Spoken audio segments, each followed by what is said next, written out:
What's happening, crypto crew? Sean coming back at you with another cryptocurrency video. Before we get started, if you're new to the channel, just please do me a favor real quick. Smash that like button and smash that subscribe button, as it really helps support the channel. We appreciate all your guys' support. Today, what we're going to be talking about is the Bitcoin 1% Club.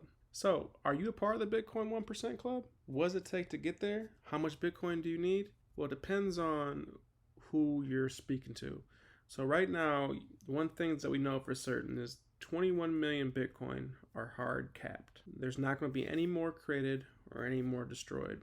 It's 21 million total. Statistically, just looking at those numbers, in order for you to be considered 1% of the 21 million, you would need to own 0.28 Bitcoin. So here's a tweet that came out. This was back in 2020. Jack Levinson, he was an analyst for Blockworks Group, said if you own 2.8% Bitcoin, you're statistically guaranteed to be in the richest 1% of the world in Bitcoin terms. What do you guys think about this? Have you guys been stacking to try getting towards this 0.28 Bitcoin? At the time of this recording, 0.28 Bitcoin is equivalent to over $16,000. So it's a pretty large amount of money that one has to spend in order to get that at one time.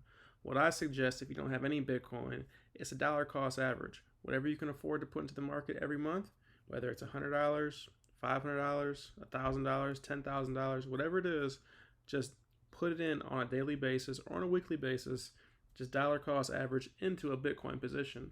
Over time, you'll definitely get up to 0.28 Bitcoin if you start sooner rather than later. Jack also mentioned, from now until the end of time, my tweet was saying that if you own 0.28 Bitcoin, only 1% of the world will ever be able to own more than you, hence putting you in the top 1%.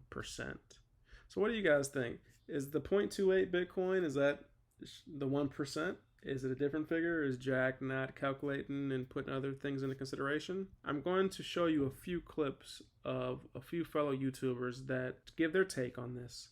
And once again, it's all based on perception and how one sees this. Now here's a fellow YouTuber, Lark Davis. He has a pretty popular channel. Check him out if you have some time. Here's his take on this. Okay, now, how much Bitcoin do you need to get filthy rich? Why can't we get clean rich? Why it's gotta be filthy rich? Anyway, well, let's talk about being a top global Bitcoin holder. Now, it's true that if you were to own just 0.01 Bitcoin, you're probably going to have more Bitcoin than most people will ever have. So that's something to consider.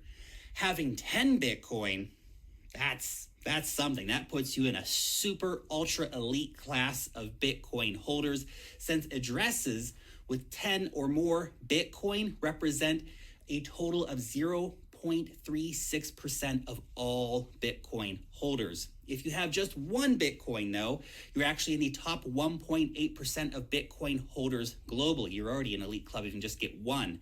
The world's 52 million millionaires will never be able to own more than 0.28 Bitcoin each, assuming that equal distribution of Bitcoin were to actually happen, which is definitely not going to happen.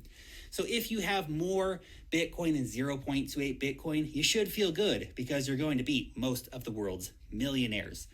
But the answer to this question, how much Bitcoin do you need to own to be rich? It's one Bitcoin. One Bitcoin. That's the goal. That's the moon ticket requirement. So there you have it. Lark Davis, he thinks you need one. And that's his take on the 0.28 Bitcoin. Here's another YouTuber, Digital Asset News. They got a pretty popular channel as well.